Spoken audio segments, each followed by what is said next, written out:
Գյումրիում պաշտոնապես գործարկվեց հայ-շվեյցարական հյուրընկալության ակադեմիան, որը նպատակ ունի պատրաստել ժամանակակից մտածողությամբ ու գործնական հմտություններով մասնագետներ պատրաստ մրցելու ինչպես Հայաստանի, այնպես էլ միջազգային շուկաներում։ Կոենք որ Գյումրիի մեջ կգտնվենք եւ ամենից միասին պիտի գտնվենք ոնցեր մեր բարեկամները եկած են Զվիցերիայեն, Բերութեն, ամեն դերեն, որպեսզի ասպացումը լա։ Ակադեմիան ստեղծվել է Բարերար Վահե Գաբրաշի եւ Հայկական բարեգործական ընդհանուր միության համատեղ ջանքերով։ Գյումրին մեզի համար երդասարտներու կերակ է, մշակույթի կերակ է, ուրեմն ավելի պետք է անենք, չէ՞։ Ուրեմն անիկա գուզենք որ բերենք այսօր Գյումրիին համար։ Տուրիզմի ոլորտի մեր մագարցակը Հայաստանի մագարցակը բարձրացնենք եւ ավելի քաշողական ուրեմն բամ ունենա Հայաստանը տուրիզմի ոլորտի մեջ։ Սա նաեւ կրթության ապակենտրոնացման դրսևորում է Գյումրու դերը այսպիսով կարևորվում է որպես կրթական նոր կենտրոն։ Շատ ուրախ կլինեմ տեսնելու նոր մագարտակի սերվիս Գյումրիին, նաև մեր օտանավակայանի թռիչքներն են եվրոպական թռիչքներ են նոր բացում եւ հյուրընկալության դպրոցը Գյումրիում տալու են նոր որակի աշխատատեղեր, նոր որակի սպասարկողներ։ Ակադեմիան կպատրաստի մասնագետներ երեկոությամբ խոհարարական արվեստ, ռեստորանային սպասարկում, հյուրանոցային կառավարում։ Մասնագետները ընտրվել են Հայաստանի լավագույն մասնագետներից, որոնք անցել են առաջի փորձաշրջանը Հայաստանում եւ ուղարկվել այդ փորձաշրջանից հետո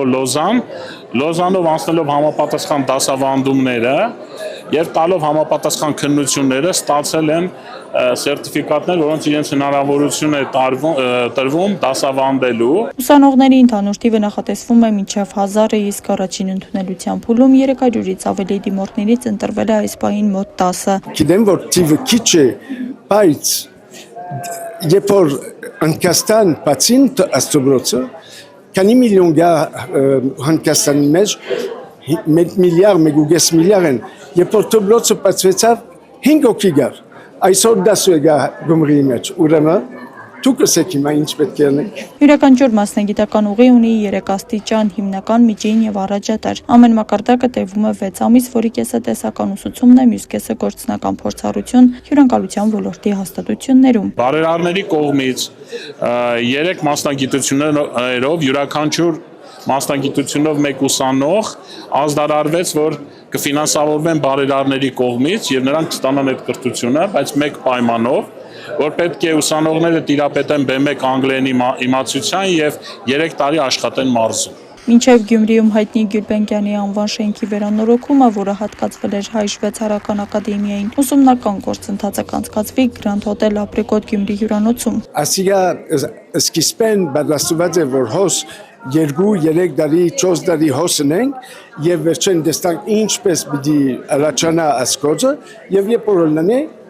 անշենքին մեջ կերտենք։ Ակադեմիան առանձնանում է իր գործնական մոտեցմամբ, միջազգային ծրագրերով եւ ուսուցման որակով, որն ամբողջությամբ համապատասխանում է շվեյցարական չափանիշներին։ Ուսումը հասանելի է 18 տարին լրացած անձանց համար, ովքեր ունեն անգլերենի բավարար իմացություն։ Աստղիկ Խաչատրյան, Խանո Վանեսյան, այսօր։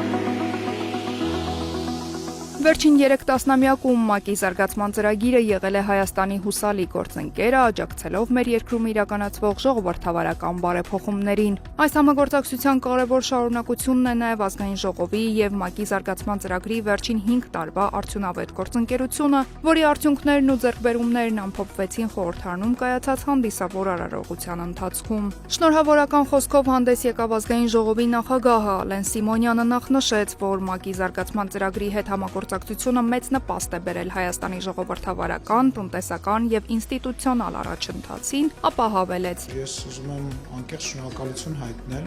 մեր գործընկերներին, որովհետեւ այն ծրագիրը, որը որ մենք միասին իրականացնում ենք, ակնհայտ ամենաերևացող եւ ամենաերկարատևներից մեկն է։ Հույս ունեմ, որ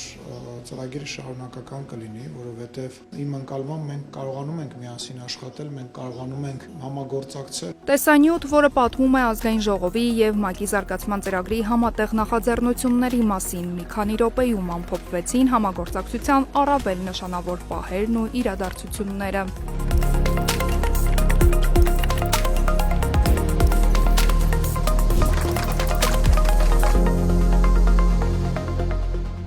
Միջոցառման խորհրդանշական պահը հուշամեդալի հանձնումն էր ազգային ժողովի նախագահ Ալեն Սիմոնյանն այն շնորհեց մեր երկրում ՄԱԿ-ի զարգացման ծրագրին՝ ի նշան Հայաստանի Հանրապետությանն օժանդակելու արդյունավետ գործունեության։ Մեզ համար մեծ պատիվ է եղել Հայաստանի կողքին կանգնել վերջին 30 տարիների ընթացքում։ Տնտեսական անկումից բնական աղետներից մինչև կայունության վերականգնման բաղձալի ժամանակներ։ 5 տարվա մեր համագործակցությունն իրապես շոշափելի արդյունքներ է տվել։ Սա հնարավոր չէր լինի, եթե չլիներ Հայաստանի, Շվեդիայի, Նորվեգիայի, Կանադայի կառավարությունների սերտ գործակցությունը։ Շնորհավորական խոսքով հանդես եկան նաև մեր երկրում Շվեդիայի եւ Կանադայի դեսպանները։ Մենք ակտիվորեն փորձել ենք աջակցել Հայաստանի ժողովրդավարական հաստատություններին ուժեղացնելու հաշվետվողականության ուղղությամբ կարողությունները։ Շվեդիայի կառավարությունը վերահաստատում է իր շարունակական աջակցությունը Հայաստանի խորհրդարանին։ Հարգելի հյուրեր, շնորհակալություն եւ շնորհավոր։ Շատ ուրախ եմ այսօր այստեղ լինել ձեզ հետ։ This is a remarkable occasion. Շատ եմ կարևորում Հայաստանում ժողովրդավարական բարեփոխումների գործընթացին նպաստելու մեր համատեղ ջանքերը, ու թեև Կանադայի դերակատարությունը ավելի երիտասարդ է այս ոլորտում, այնուամենայնիվ Հայաստանում ժողովրդավարական գործընթացների համար սա շատ կարևոր գրավական է։ Մենք պատրաստ ենք ապագայում եւս մասնակից լինել այս կարևոր բարեփոխումներին։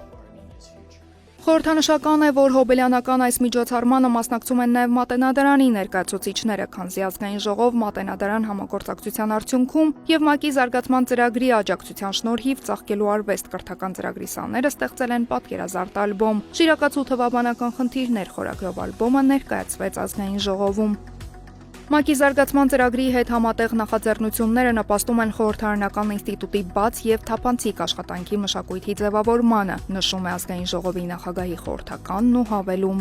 Մենք շատ բարձր ենք գնահատում միջազգային գործընկերների հետ մեր համագործակցությունը, հատկապես ՄԱԿ-ի զարգացման ծրագրի հետ աշխատանքը, եւ սրա առհավատչան այն է, որ մեր գործունեությունը տեսլականից վերածվել է հստակ գործողության եւ կարճաժամկետ ծրագրերը արդեն իսկ երկարատև համագործակցության հիմքեր ունեն, ինչի համար մենք շնորհակալ ենք նախ ՄԱԿ-ի զարգացման ծրագրի աշխատակիցների կատարած աշխատանքների համար եւ հատուկ շնորհակալություն ազգային ժողովի նախագահ պարոն Ալեն Սիմոնյանին խորհրդարանում հստակ բարեփոխումներ իրականացնելու կամքի համար։ Այս համագործակցությունը մասն է շարունակական բարեփոխումների, որոնք ներառում են տարբեր ուղղություններ ու ոլորտներ։ Սրանք էլ ՄԱԿ-ի զարգացման ծրագրի խորհրդարանական ծրագրի համակարգողի խոսքերն են։ Ծրագիրը այս համագործակցության արդյունքում դարձել է միջազգային հարթակում շատ ճանաչելի։ Մեզ կապում են տարբեր երկրների գործընկերներ, խոսելով այս ծրագրի մասին, դա ցույց է տալիս, որ արդեն Հայաստանից դուրս ենք նայած ճանաչելի դարձել որպես օրինակելի։ Միջոցառումն ամփոփվեց շնորհավորական խոսքերով ու նոր ծրագրերի իրականացման դրական սպասումներով։ Երեխայի հայրը խեղդամահ անելով սպանել է 3-ամյա Տիգրանին։ Նախնական այս վարկածի մասին է լրագրողներին հայտնել ներքին գործերի նախարար Արփինե Սարգսյանը։ Ես ասեմ, որ երբ որ ահազանգը ստացել ենք երեխայի կորելու մասով անմիջապես ձեռնարկել ենք որոնողափրկարարական աշխատանքներ, բայց բնականաբար նաև ոստիկանությանն է տրվել համապատասխան հանձնարարական, որ դիտարկվի նաև հանցավորության կտրվածքով ցանկացած վարկած, բոլոր վարկածները վստահեցում եմ, որ քննարկվել են։ Ցավոք սրտի պիտի փաստեմ, որ 3 երեխայի մարմինն է հայտնաբերվել դաշտամիջյան հատվածում եւ այս պայդրությամբ պիտի նշեմ, որ ունենք նախնական տվյալներով սպանություն, երեխայի հայրը խեղդամահ անելու ճանապարհով սպանել է փոքրիկին, այս պայդրությամբ այլ տվյալ հանրայնացնելուց կխուսափեմ, բայց ուզում եմ նաև շեշտել, որ այս վարկածը ի թիվս այլնի առաջին իսկ օրվանից եղել է մեր ուսումնասիրության շրջանակներում, ընդ որում ես նաև նշեմ, որ մենք կհիշեք, որ եղբայրը, որ նաև ուներ որոշակի առողջական խնդիրներ, պարբերաբար ռեակցիաներ էր տալիս, ներգրավել էինք նաև համապատասխան մասնագետ, որպեսզի հոգեկան առողջական վիճակի վրա լրացուցիչ ծանրաբեռնվածություն որպես այդպեսին չառաջանա եւ մենք կարողանանք պատշաճ կերպով ստանալ տեղեկատվություն փոքրիկից, եթե նրան որևէ բան հայտնի է, եւ այս պայդրությամբ շատ նախնական տվյալներով երկու եղբայրները դուրս են եկել տանից, հետո հորն են հանդիպել եւ հայրը խեղդելու ճանապարհով նշեմ, որ երեխայի հայրը նշել է, որ ներընտանեկան որոշակի հարցադրման շրջանակներում է վրա հասել դեպքը, ես խնդրում եմ, որ մենք պատշաճ կերպով գնահատենք իրավիճակը, այս պայդրությամբ ես այլ տվյալ հանրայնացնեմ։ Հայրը հոգեկանի հանդիպած, հայրը տարելն է դելա, երեխային հետ հատված մարմինը սպանել։ Ես ասեմ, որ երբ որ դեպքը տեղի է ունեցել եւ մենք սկսել ենք որոնողափրկարարական աշխատանքները ամբողջ հարակից հատվածով, իրականացվել է տարածքի ճակերտավոր ասած սանրում եւ յուրաքանչյուր հաջորդ տարածքի անցնելու պայմաններում ըստ նախնական ցուցմունքի երեխայի հոր նա երեխայի մարմնի տեղափոխություն է իրականացրել տարածքների, բայց խնդրում եմ հարգելի գործընկերներ հաշվի եւս 4 երեխա ունի եւ այդ ընտանիքում ապրում էին հորաքրոջ եւս 4 երեխաներ, այսինքն 8 երեխա շարունակում ապրել։ Հաշվի առնելով հիմա ընդհանուր մի արձագանքով անդրադառնամ, հաշվի առնելով հարցի զգայունությունը այլ տվյալներ հաղորդել չեմ կարող, բայց վստահաբար կնշանակվեն եւ արդեն իսկ նշանակվել են որոշ փորձաքննություններ, այդ թվում նաեւ առողջական վիճակի մասով մնացյալ հարցադրումները պարզելու տեսանկյունից եւ վստահ թեման կոմունիկացվել է նաեւ տարածքային միասնական սոցիալական ծառայության գործընկերների հետ, որպեսզի նաեւ ընտանիքում բնակվող մնացյալ երեխաների մասով կոնկրետ որոշումներ կայացվեն եւ ընթացք տրվի։ Եգիպտոսի մայրաքաղաք Կահիրե աշխատանքային այցի ընթացքում Հանրապետության նախագահ Վահագն Խաչատուրյանը հանդիպել է ՅՈՒՆԵՍԿՕ-ի ընտրված գլխավոր տնօրեն Խալեդ Ալ-Անանիի հետ։ Հանդիպման մեկնարկին նախագահը շնորհավորել է ընտրված քարտուղարին բարձր եւ պատասխանատու պաշտոնը ստանձնելու կապակցությամբ եւ հույս հայտնել, որ Հայաստանի ու ՅՈՒՆԵՍԿՕ-ի փոխգործակցությունը կշարունակի սերտանալ։ Զրույցի ընթացքում շեշտվել է, որ կրթության եւ մշակույթի միջոցով հնարավոր է ձևավորել հանդուրժողականության եւ փոխադարձ հարգանքի մթնոլորտ, որն էլ իր հերթին հիմք է դառնում խաղաղության մշակույթի կայացման համար։ Հանդիպմանն ընդգծվել է, որ ՅՈՒՆԵՍԿՕ-ի եւ Հայաստանը պատրաստ է իր ներդրումն ունենալ այդ գործընթացում։ Իրականում դա մեծ ձեռքբերում է, ոչ միայն եգիպտական կողմի համար, այլ բոլորիս համար, ովքեր որ աջակցում էին եւ շահագրգռ էին, որ իսկապես դուք ընտրվեք որպես ՅՈՒՆԵՍԿՕ-ի գլխավոր քարտուղար։ Իհարկե նաեւ ինքը պատմական իրադարձություն է, արաբական տարածաշրջանից առաջինն եք, որ ընտրվել եք որպես ՅՈՒՆԵՍԿՕ-ի նախագահ։ Մենք ՅՈՒՆԵՍԿՕ-ին առանձնահատուկ ուշադրություն ենք դարձնում եւ կարեւորում ենք իր գործունեությունը, կապված մեր պատմամշակութային արժեքների պահպանման կարևորությունով։ Մեր պատմությունն այդպես է եղել, որ մենք միշտ այնպիսի իրավիճակներում ենք հայտնվել, որ կարիք է եղել առանձնակի ուշադրություն դարձնել, բայց շատ կորցրել ենք։ Երեկվա թանգարանի բացման արարողությունը, որ շատ տպավորիչ էր իհարկե, բայց դուք բոլորին, ոչ միայն Եգիպտոսին, Եգիպտոսի ժողովրդին, այլ աշխարհին եք վերադարձրել այդ հիշողությունները, այդ պատմությունը, որը 3000 տարվա կյանք ունի։ Եվ այդտեղ իհարկե ձեր անձնական ներդրումներ կա։ Դուք ամբողջ աշխարհից այստեղից տարված պատմական արժեքների հետ եք վերել եւ այս հանգանում են այդ ամեն ինչը։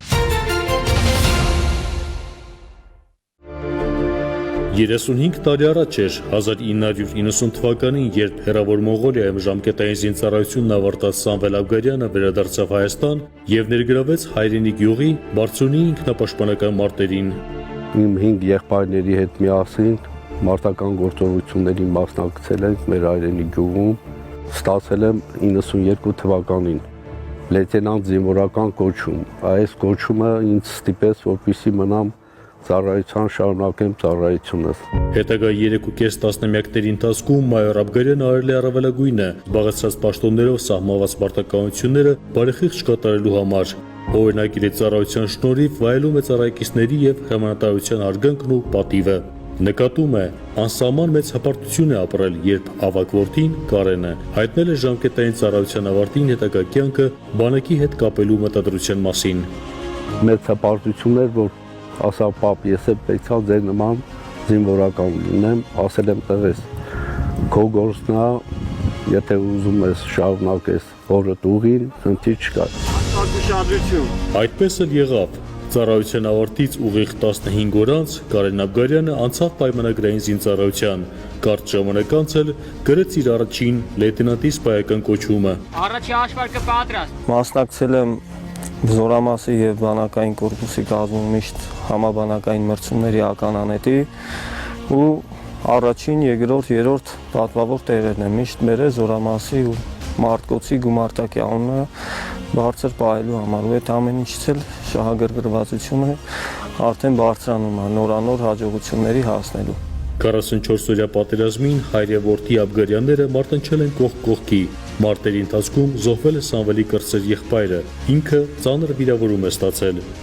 Իդեպ 2 տարի առաջ զինվորականի ուղին է ընտրել նաև Սամվելի կրտսեր որդին։ Տարոնը դարձել է պաշտպան հայրենյաց ծրագրի շահառու եւ անցել պայմանագրային հնգամյա զինծառայության։ Ընտրությունը եղել է իմը, հպարտություն եմ զգացել մանկուց տեսնելով, որ հայրս ու եղբայրս կրել են այդ համազգեստը։ Խոսելով ընտրության եւ առասարակ պաշտպան հայրենյաց ծրագրի մասին, ականանետային հաշվարկի հրամանատար Տարոնը նկատում է, ինքը տվյալ որոշումը կայացրել էր դեռևս փոքրուց։ Ծրագիրն էլ ընտրեց, որովհետև առավելությունները ակնհայտ են ու գրավիչ։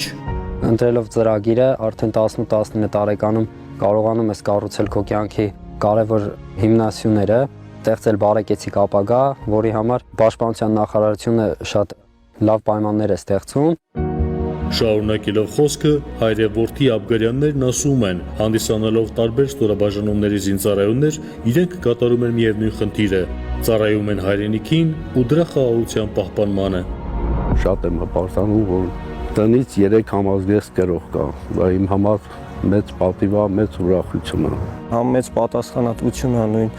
ընտանիքից 3 զինվորական ու մրցակցություն էլ է, թե ծառայելով տարբեր ստորաբաժանումներում լավագույնը ով կլինի։ Շարք կանգնելուց թե ում ստորաբաժանումն է ամենալավը, հիմնական գաղափարը մեր ընտանիքում միշտ դա էլ է։ Երեկոյան քննարկում էլի ում ստորաբաժանումն է ամենալավը։ Մրցակցությունը բնականաբար կլինի, բայց կարևորը մի նպատակի շուրջ ենք բոլորս հավաքվել, կատարել մեր հայրենիքի նկատմամբ սրբազան պարտքը։ Իմ համար ավելի պարտավորեցնող է այն հանգամանքը, որ պիտի անեմ այն ամենը, ինչը իմ հայրը սկսել է, հիմք է դրել այդ ամեն ինչին, հետո շարունակել է իմ եղբայրը, իսկ հիմա ես եմ ու վստահ եմ, թե սերունդներով կգնա մեր Աբգարյանների ընտանիքը պետքա հայրենիքի կողքին կանգնած լինի ամեն ինչով, նույնիսկ ամենաբարդ պայմաններում կատարի ամենաանհնարինը։ Ինչ վերաբերում է առաջիկայի հանդեպ առկա տրամադրվածությանն ու մտադրություններին, Աբգարյան եղբայրներն ասում են, տեսանելի ապագայում նպատակադրվել են ընտանիք կազմել, կրթել եւ իրենց օրինակով մեծացնել զինվորականի առաքելությունը շարունակելու պատրաստ զավակների։ Ծառայելով նույն զորամասում, բայց տարբեր ստորաբաժանումներում մեր երեքիս միտքն ու գաղափարը ընդհանուր առմամբ նույնն է, հայրենիքին ինչով կարանք օգտակար լինենք, մեր ներդրում ունենանք մեր հայրենիքի սահմանների ամրաշինության, պաշտպանության համար։ Ցանկություն ունեմ շարունակել ծառայությունը նույնիսկ պայմանագրի լրանալուց հետո, ցանկություն ունեմ նաև որպես սպա ծառայելու, պայմանագրի լրանալուն պես կփորձեմ անել ամեն ինչ, որպեսզի դառնամ դասակիր հրամանատար եւ ավելի բարձր պաշտոնների հասնեմ եւ անեմ ամեն ինչ, որ առաջիկայում հորս եւ եղբորս նման դառնամ լավագույն ստորաբաժանման հրամանատար։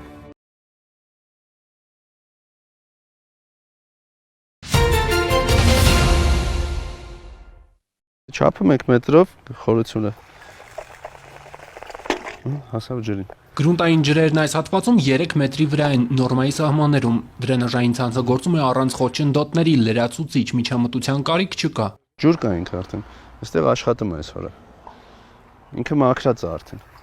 Ջրաչափող խմբերը նաև Եռամսյակը 1 Արարատյան հարթավայրում տեղակայված 40 կետում հոսքի հաշվառում են անում։ Այս տարվա առաջին 9 ամսվա տվյալով կոլեկտորադրենաժային ցանցերով մոտ 1 միլիարդ խորանարդ մետր ջուր է հեռացվել։ Գրունտային ջրերի հեռացման եւ նստեցման նպատակը հարակից ռոռոքելի հողատարածքների աղակալման, գերխոնավացման, ճահճացման դեմ միջոցառումներն են։ Հայաստանում կոլեկտորադրենաժային ցանցերը տեղաբաշխված են հանրապետության 7 մարզի 106 բնակավայրում։ Դրանք 1066 կիլոմետր բաց, 629 կիլոմետր փակ համակարգեր են։ 2025-ին պետական ծրագրով նախատեսվել էր մաքրել 175.5 կիլոմետր, աշխատանքի 85%-ն արդեն արել են։ Նախքան աշխատանքների մեկնարկը ընկերության մասնագետների կողմից իրականացվում է տոպոգեոդեզիական չափագրություններ, որոշվում է լցվածության մակարդակը, ըստ դրա արդեն սկսում ենք մեր աշխատանքների ընթացքը։ Մաքրման աշխատանքների տարեկան ծրագրում է նաև հովտաշատը, դրենաժներին հատուկ բուսածածկույթից բերուկներից զատ ցանցում նաև կենցաղային աղբի պակաս չկա։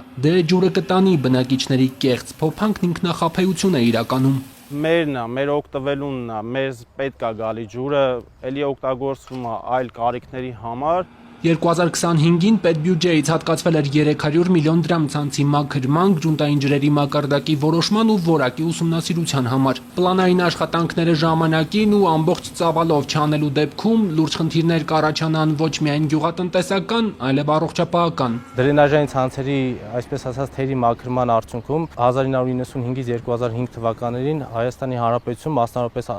Մասիս տարածաշրջանում եղել է մալարիա հիվանդություն։ Հիմա նմուշառումներից հետո լաբորատոր փորձաքննություններով հաստատել են Հայաստանում դրենաժային ցանցով հոսող ջրերը ոռոգման համար պիտանի են։ ԱՄՆ նախագահ Դոնալդ Թրամփը վերահաստատել է միջուկային փորձարկումներ սկսելու մտադրությունը, նշելով դա անհրաժեշտ է ստուգելու, թե ինչպես են այդ զենքերն աշխատում։ CBS News-ին տված հարցազրույցում Թրամփը հայտարարել է, որ Ռուսաստանը, Հյուսիսային Կորեան եւ Չինաստանը նման փորձարկումներ իրականացնում են եւ չի ցանկանում, որ ԱՄՆ-ն լինի միակ երկիրը, որը միջուկային զենքի փորձարկումներ չի անում։ Թրամփի խոսքով ԱՄՆ-ն ավելի շատ միջուկային զենք ունի, քան որևէ այլ երկիր։ Միևնույն ժամանակ նա նշել է, կցանկանար տեսնել միջուկային զենքի զինանոցների կրճատում ամբողջ աշխարհում եւ արդեն քննարկել է այս հարցը Ռուսաստանի նախագահ Վլադիմիր Պուտինի եւ Չինաստանի նախագահ Սի Ցինփինի հետ։ Կարծում եմ, մենք պետք է քայլեր ձեռնարկենք ապամիջուկայնացման ուղղությամբ։ Մենք ունենք բավարար քանակությամբ միջուկային զենք աշխարհը 150 անգամ պայթեցնելու համար, ասել է Սպիտակ տան ղեկավարը։ ԱՄՆ-ն միջուկային զենքի փորձարկումներ չի արել ավելի քան 30 տարի։ Նախագահ Վոլոդիմիր Զելենսկին հայտարարել է, որ Գերմանիան Ուկրաինային Փետրիոտ հակաօդային պաշտպանության համակարգեր է փոխանցել համաձայն կողմերի միջև ձեռքբերված պայմանավորվածության։ Նա չի նշել փոխանցված համակարգերի քանակը, սակայն ավելի վաղ հայտարարվել էր, որ Գերմանիան եւ Նորվեգիան մինչև տարեվերջ կֆինանսավորեն 2 Փետրիոտ համակարգերի եւ դրանց հրթիռների փոխանցումը Կիևին։ Իր հերթին նախագահ Դոնալդ Թրամփը հայտարարել է, որ այս պահին չի դիտարկում Ուկրաինային հեռահար Թոմահոք հրթիռների մատակարարումը։ Գուցե մտափոխվեն, բայց այս պահին ոչ, շեշտել է նա։ Թրամփը նաև հույս է հայտնել, որ առաջիկա ամիսներին կարող է կարգավորել ռուս-ուկրաինական հակամարտությունը, ինչպես իրեն հաջողվել է մի շարք դեպքերում։ Այս համատեքստում Թրամփը հերթական անգամ հիշատակել է Հայաստանի եւ Ադրբեջանի միջև ձեռքբերված համաձայնությունները։ Միևնույն ժամանակ Ռուսաստանը եւ Ուկրաինան շարունակում են փոխադարձ հարվածները։ Ռուսաստանի պաշտպանության նախարարությունը հայտնել է գիշերն ուկրաինական 64 անօդաչու խոցելու մասին։ Տեղեկություններ կան, որ թիրախավորվել է Սարատովի նավթավերամշակման գործարանը։ Քաղաքի օդանավակայանը գիշերը ժամանակավորապես դադարեցրել է աշխատանքը։ Բելգորոդի մարզում կա 3 վիրավոր։ Ռուսական ուժերն էլ անօդաչուներով հարվածել են Նիկոլաևին, քաղաքում հրդեհ է բռնկվել։ Զապորոժիեի մարզում եւ Դնեպրում եւս պայթյուններ են գրանցվել։ Ուկրաինայի տարբեր շրջաններում օդային տագնապ է հայտարարվել։ Աֆղանստանում 6.3 մագնիտուդով երկրաշարժի հետևանքով առնվազն 20 մարդ է զոհվել, 300-ից ավելի մարդ վիրավորվել։ Ըստ երկրի իշխանությունների, որոնողափրկարարական աշխատանքներին զուգահեռ զոհերի թիվը կարող է աճել։ Վնասվել է նաև երկրի պատմական կապույտ մզկիթը։ Երկրաշարժի էպիկենտրոնը գտնվել է Աֆղանստանի խոշոր քաղաքներից մեկի Մազար-է-Շարիֆի մերձակայքում։ Ցնցումները զգացվել են նաև Ղազախստանում, Տաջիկստանում եւ Ուզբեկստանում։ ԱՄՆ նախագահը զինվորականներին հրահանգել է նախապատրաստվել Նիգերիայում գործողությունների, իսլամիստ զինված խմբավորումների դեմ պայքարի եւ քրիստոնյաների սպանությունները դադարեցնելու նպատակով։ Վերջին ամիսներին հաղորդումներ են ստացվում Նիգերիայի քրիստոնյաների դեմ իրականացվող ցեղասպանության մասին։ Ըստ փորձագետների, սակայն թիրախավորվում են ոչ միայն քրիստոնյաները, այլև մուսուլմանները։ Նիգերիայի նախագահի խորհրդականը հայտարարել է, որ երկիրը կողջունի Միացյալ Նահանգների օգնությունը իսլամիստ ապստամբների դեմ պայքարում իր տարածքային ամբողջականության հարգման դեպքում։ Նա հիշեցրել է, որ Նիգերիան ինքնիշխան պետություն է։ Պաշտոնյան հավաստիացրել է, որ Նիգերիայում չկա խտրականություն որևէ կրոնի հետևորդների նկատմամբ եւ որ քրիստոնյաների նկատմամբ հալածանքների մասին պնդումները կեղծ են։ Նիգերիայի քրիստոնյա առաջնորդները ողջունել են Թրամփի հայտարարությունը եւ դժգոհություն են հայտնել իրենց անվտանգության ապահովման ուղղությամբ կառավարության ձեռնարկած քայլերից։ Միևնույն ժամանակ նրանք դեմ են արտահայտվել որևէ քայլի, որը դեմ կլինի երկրի ինքնիշխանությանը։ Լարված իրադրություն է նաև Մալիում Ալ-Քաիդայի հետ առնչություն ունեցող Ջամաթ Նուսրա Ալ-Իսլամ Ալ-Մուսլիմի ջիհադիստական խմբավորման զինյալները մոտենում են երկրի մայրաքաղաք Բամակոյին։ Մալիի զինվորականները եւ նրանց ռուսաստանցի գործընկերները պայքարում են ջիհադիստների դեմ, որոնք այժմ վերահսկում են երկրի մի հատվածը։ Ջիհադիստները կոչ են արել փակել դեպի մայրաքաղաք տանող ճանապարհները եւ հարձակումներ գործել պարեկություն իրականացնող զինվորականների վրա։ Միացյալ Նահանգները, Մեծ Բրիտանիան եւ Գերմանիան իրենց քաղաքացիներին հորդորել են հեռանալ Բամակոյից։ Վերջին ամիսների ընթացքում Ջամաթ Նուսրա Ալ-Իսլամ Ալ-Մուսլիմի խմբավորումը թիրախավորել է վառելիքի մատակարարումները, հարձակումներ իրականացրել նավթատար մեքենաների վրա, կառավարության ուժերից արգրավել մեծ քանակությամբ զենք, նաև գործի դնելով անօդաչուներ։ Այս ամենի հետևանքով Մալիում վառելիքի մեծ պակաս է առաջացել։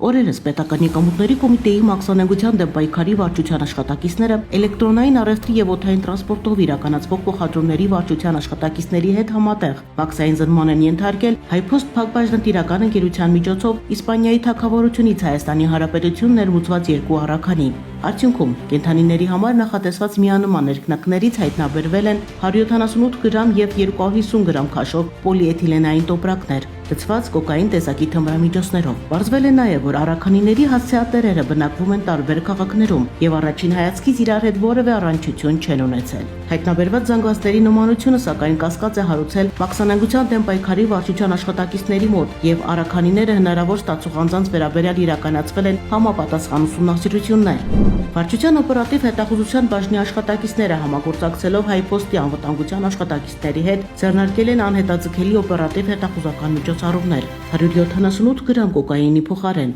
նմանատիպ այլ զանգվածների պարունակությամբ փոխարինված միջազգային սուրհանդակային առաքանի ստանալուց հետո Երևան քաղաքում թմրամիջոցի մաքսանենգություն կատարելու անմիջական ցակացիմնավոր կասկածով ձերբակալվել եւ մաքսանենգության դեմ պայքարի վարչություն են տեղափոխվել Հայաստանի Հանրապետության քաղաքացիներ Ա.Ս.Ն. եւ Ա.Ե. Նրանցից մեկը անձնական խոզարկության ընթացքում ներկայացրել է լիցքավորված թմբուկավոր հրազենային ատրճանակ։ Ձերբակալված անձինք ներկայացվել են քննչական կոմիտեի տնտեսական հանցագործությունների եւ մաքսանենգությունների քննության գլխավոր վարչություն, որտեղ Հայաստանի Հանրապետության քրեական օրենսգրքի 393-րդ եւ 399-րդ հոդվածների հատկանիշներով նախաձեռնված քրեական վարույթի շրջանակում ձերբակալվել են։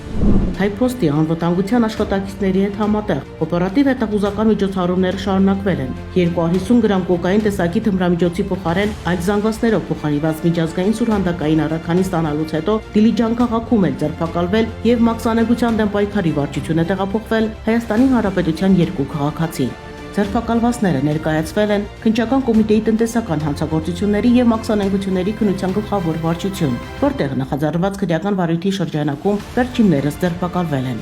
Պետմաքսանենգության դեմ պայքարի վարչության օպերատիվ հետախուզության բաժնի եւ քննչական կոմիտեի տնտեսական հանցագործությունների եւ մաքսանենգությունների քննության գլխավոր վարչության աշխատակիցների համատեղ ձեռնարկած լայնածավալ քննչական եւ օպերատիվ հետախուզական միջոցառումների արդյունքում պարզվել է, որ նշված առաքանիներում հայտնաբերված կոկային տեսակի թմրամիջոցների Հայաստանի Հանրապետություն տեղափոխումը եւ այնուհետեւ դրանց ստացումը կազմակերպել ձերբակալված Ա.Ե.-ն։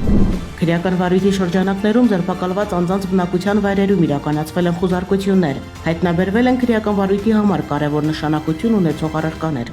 Դատարանի համապատասխան որոշումների հիման վրա ձերբակալվածներից 3-ի նկատմամբ որպես խափանման միջոց է ընտրվել կալանավորումը, իսկ մեկ անձի նկատմամբ կիրառվել է վարչական հսկողություն։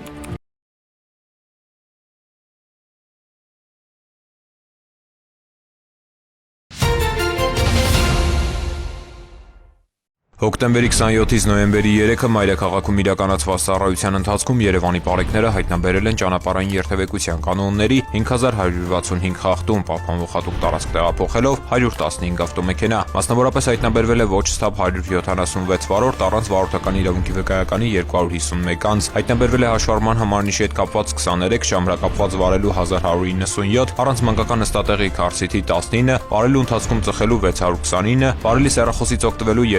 324, հետիոտնի, որ սահմանված վայրով անցնելու 161 եւ 1556 այլ իրավախախտում, 118 մեքենա շահագործվել է առանց ապա պայմանագրի, 230-ը տեխնիկական զննություն չանցած, 78-ը լուսարձակների անսարքությամբ, 65-ը թաղանթապատված դիմապակիով եւ կողային ապակիներով։ Բացի այդ, տարբեր կասկածանքներով ձերբակալվելու համենքային ոստիկանության բաժիններ է տարվել 90 անձ։